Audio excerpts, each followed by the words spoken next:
All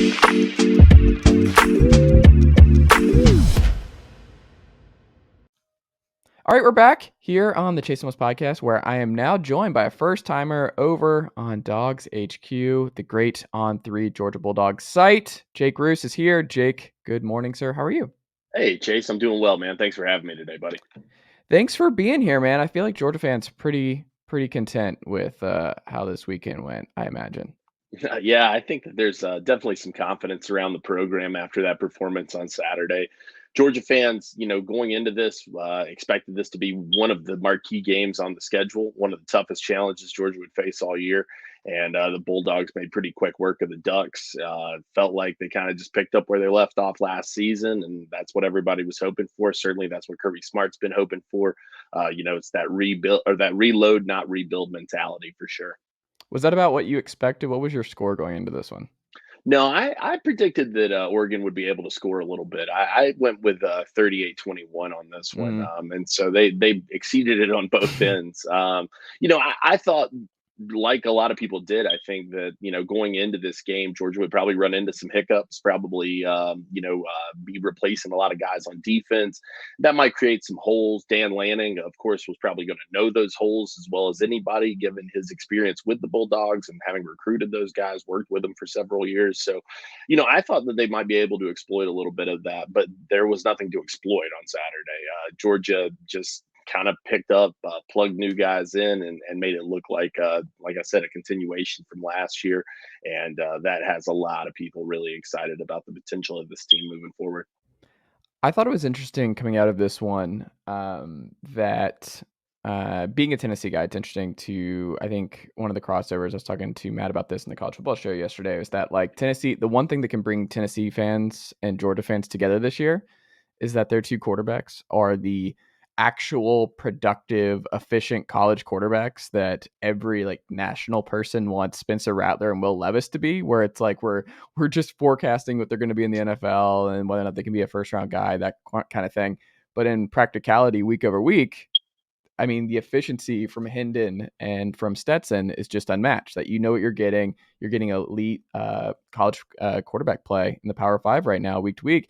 But I think it's interesting from Stetson's standpoint because something that I noticed, and I wonder at the site and from fans that y'all interact with and talk to, is that like Stetson's now in the Heisman conversation, and now like you saw the odds jump up. And if you didn't get on this before this weekend, then you may have missed out on a big payday a few months from now. But I think it's interesting because I think there's two schools of thought on this, which is that like, well, it's the Will Anderson thing all over again, kind of from last year, where Jaelen Carter was doing some crazy stuff in this game, and Jaelen Carter is the best player on this Georgia team, and Will Anderson was what he was doing last year at Alabama and Bryce Young, but it always will lean quarterback, offensive skill player, that kind of thing. But it's also, I just jotted down, I was like, I want the stat to see who had the longest amount of time to throw over the weekend. And I feel like Stetson Bennett might have had and this is again, not a slight, Georgia fans who are listening to this, it's not a slight because now it's very protective. Stetson won the title. Stetson's our guy. But something you jot down, it's like quarterbacks are better with the clean pocket. Quarterbacks are better when they have time to throw. Quarterbacks are better when you have the offensive line that Georgia's throwing out. And I think that was something that's the biggest change from this year and last year for me was just that, like, yeah, Stetson's better, but that offensive line is better. And that's terrifying if you're an opposing defense going into Athens this fall, right? Is that a fair Yeah, critique?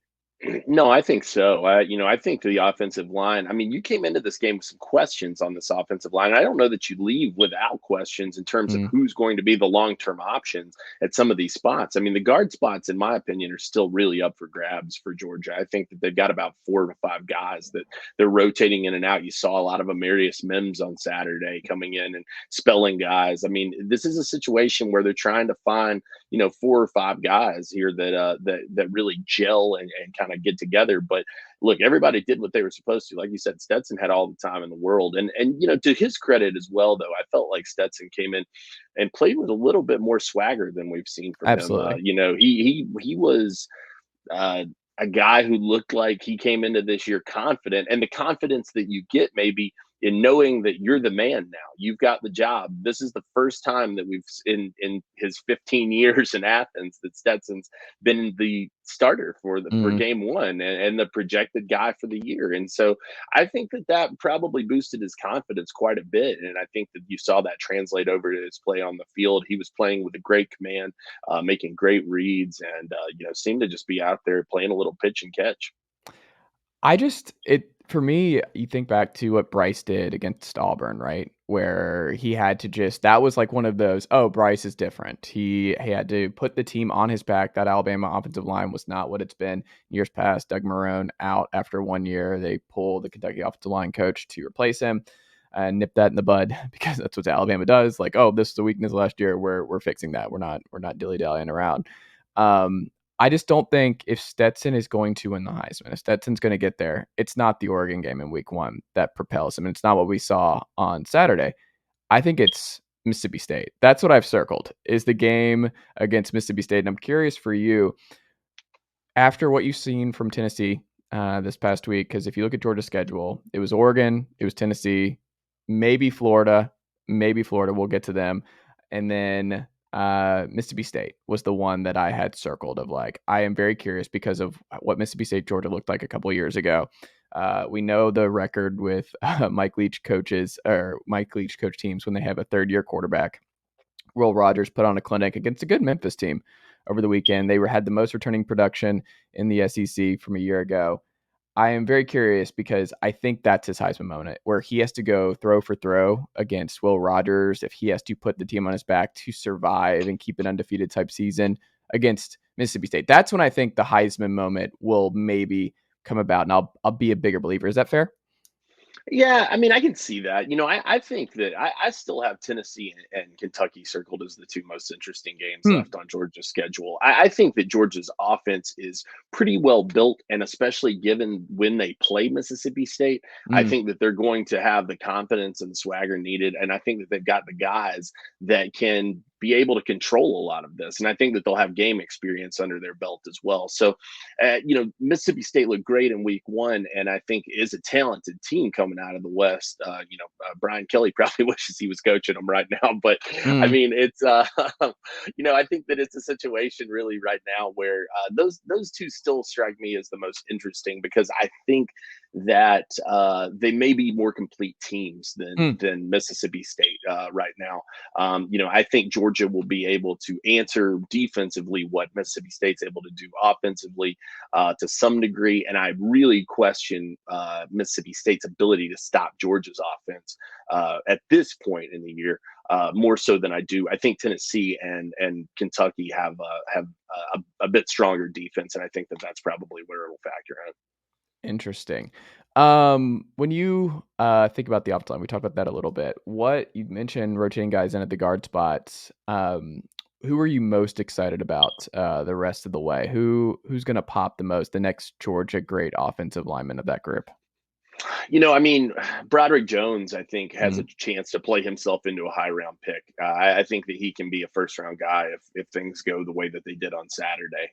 He's a prototype at the spot, built for it, and the kid who really came on strong in the end of last year and then came into that national championship game and made a huge difference for the Bulldogs. I think Broderick is a guy who can really, really, really boost his stock this year. And one of the forgotten heroes of this group, listen, Cedric Van Pran, an outstanding center, one of the best I think in the nation.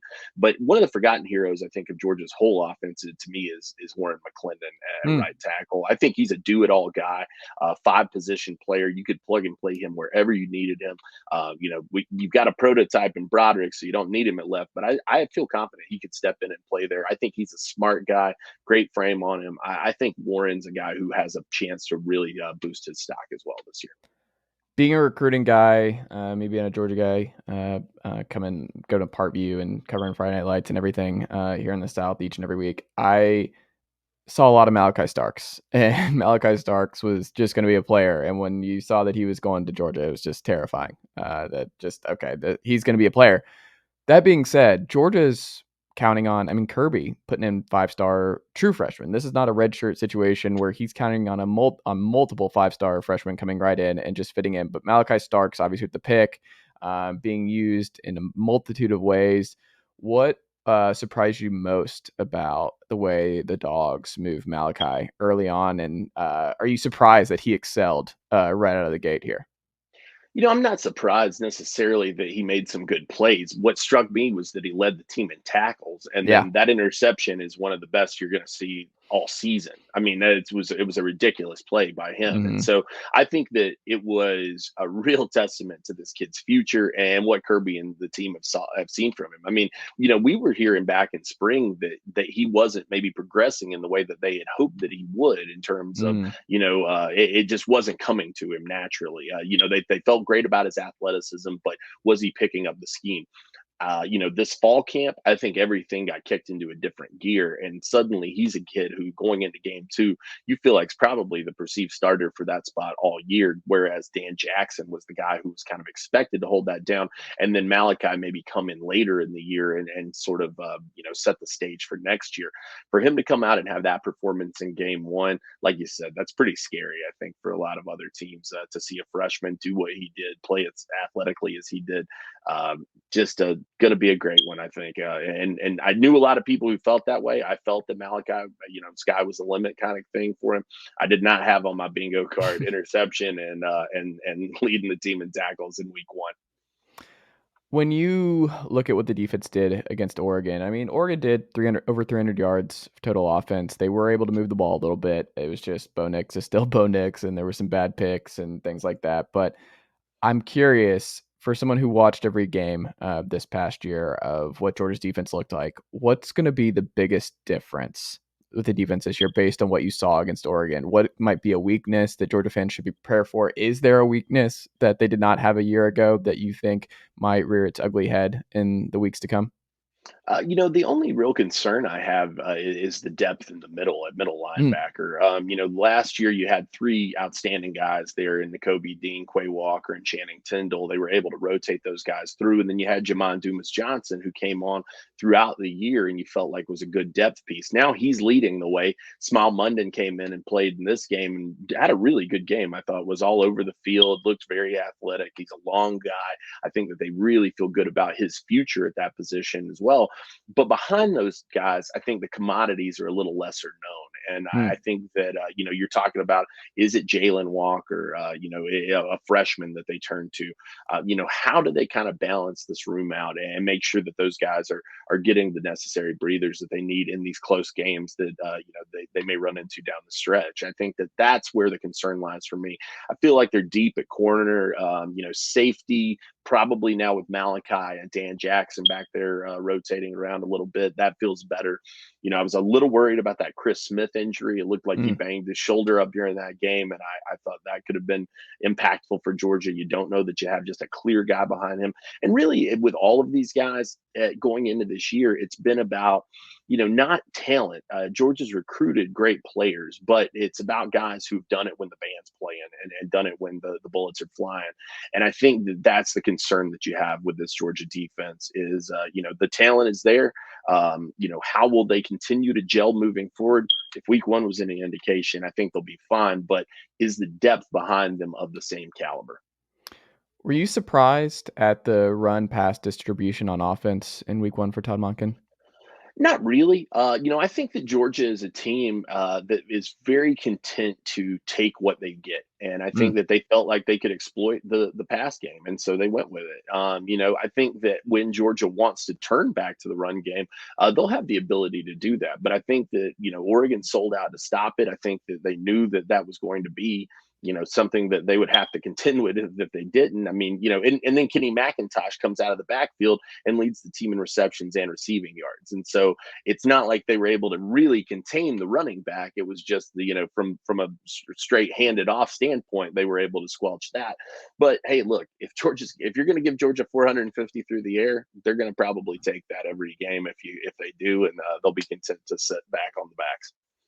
Who's the next back? Is it Edwards? Is it because McIntosh is going to be out of the backfield, right? Is it Milton if he can stay healthy? Because Milton looks like he's put on a lot more muscle mass. Unless my eyes are deceiving me, that man looks significantly more jacked than the last time I saw him.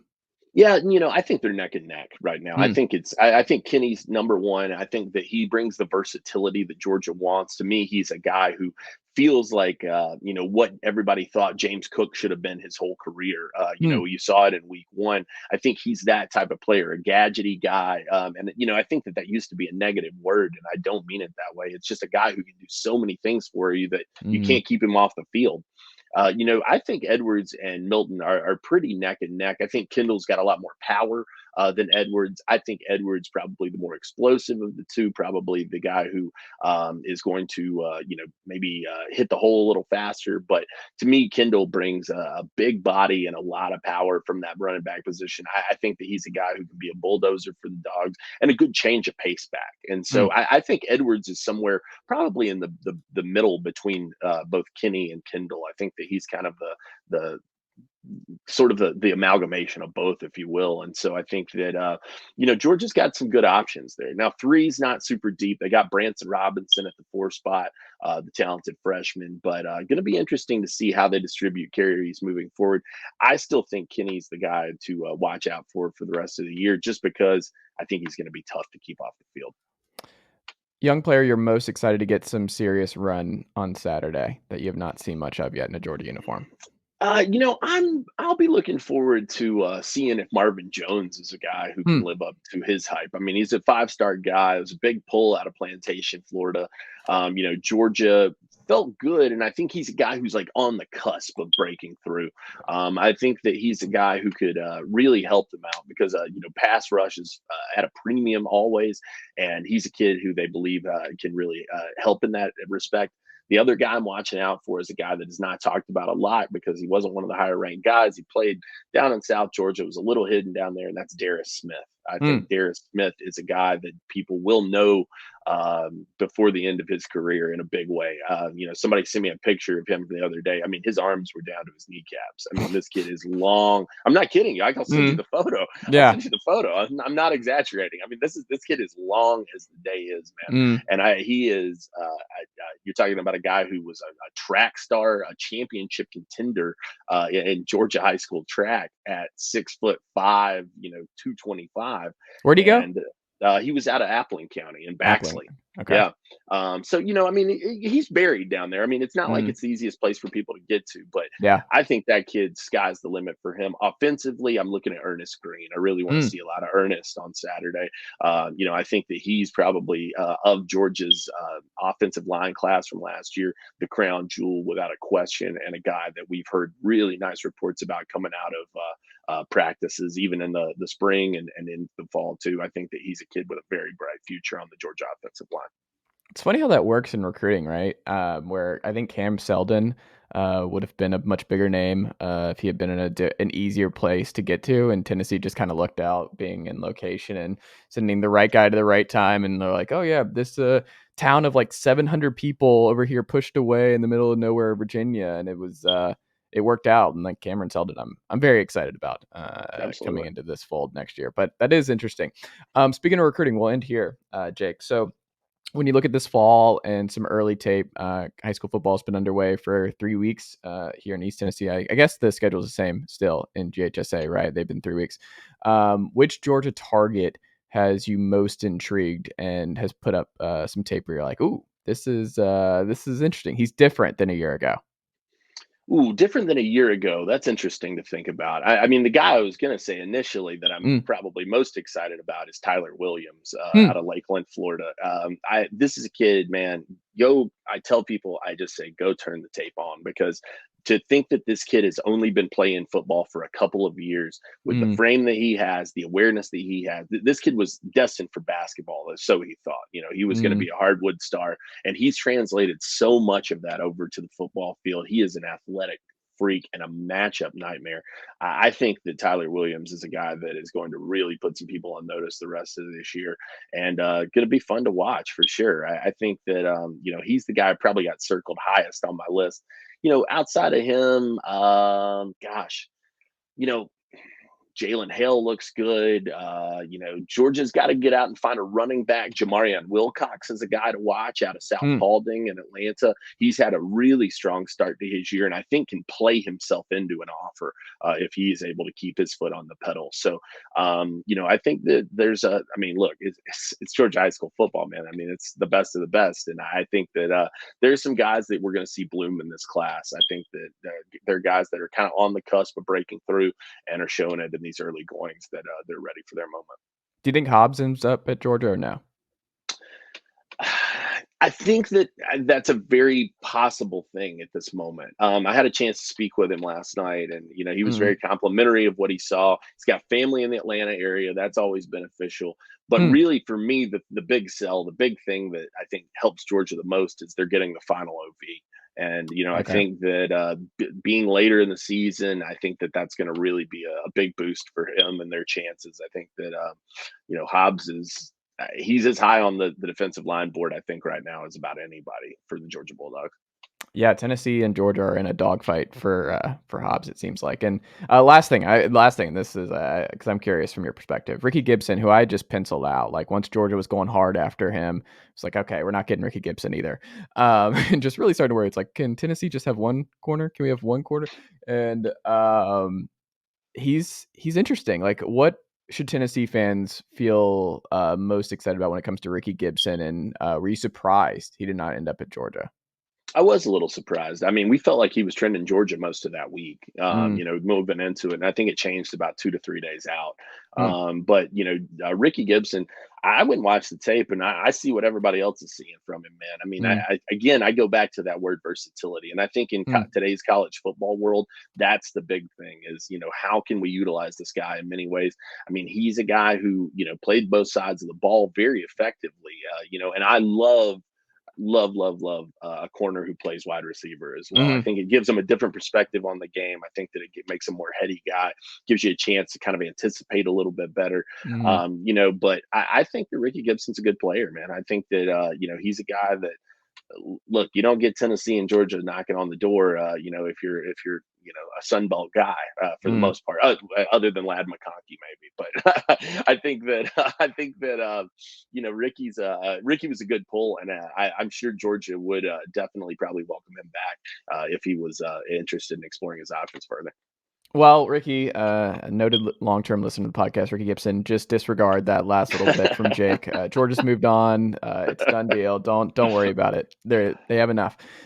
Jake Bruce, what can the good folks check out from you and the team over at Dogs HQ today and this week? Yeah, come check us out. We got full recaps of the game. We've got a ton of reaction from recruits that were at the game. Obviously, some very positive notes there.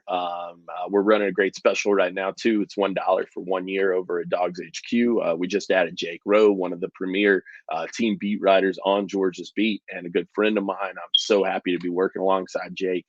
So we got a lot of really cool stuff going, man. And, it's looking like it's one game in, you hate to say it, but it's looking like it could be another good year for the Bulldogs. And if that's the case, I think, a buck for the coverage, not a bad deal. So come check us out over at Dogs HQ. We got you covered on all of it, all fronts, team, insider notes, recruiting, etc. And if you want, you can follow me at Roos Recruiting. That's REUSE Recruiting over on Twitter. There you go. Jake, thank you so much for making the time this morning. I greatly appreciate it. We'll have to reconnect again soon. Sounds great, Chase.